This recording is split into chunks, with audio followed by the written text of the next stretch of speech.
During a press conference with President Donald Trump, Swedish Prime Minister Stefan Löfven said that increased tariffs will hurt us all in the long run.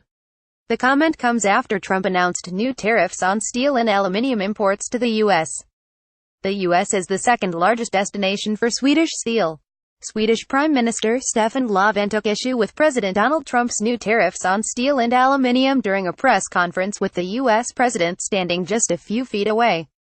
Swedish prosperity is based on corporation competitiveness and free trade, and I'm convinced that increased tariffs will hurt us all in the long run, Löfven said. As a Swede, I of course support the efforts of the European Union to achieve trade with fewer obstacles and as few as possible. The comments come less than a week after Trump announced that the U.S. will impose new tariffs, which function as a tax on imports, on steel and aluminium and make no exception for close allies such as Canada and the EU.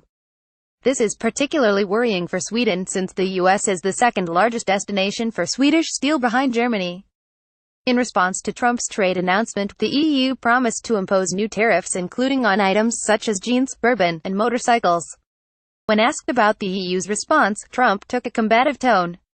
The European Union has been particularly tough on the United States. They make it almost impossible for us to do business with them, and yet they send their cars and everything else back into the United States, Trump said.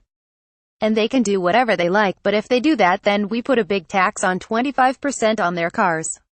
One of the major fears of industry groups, economists, and lawmakers is that the broad tariffs will result in a trade war tit-for-tat battle with countries imposing increasingly restrictive trade policies.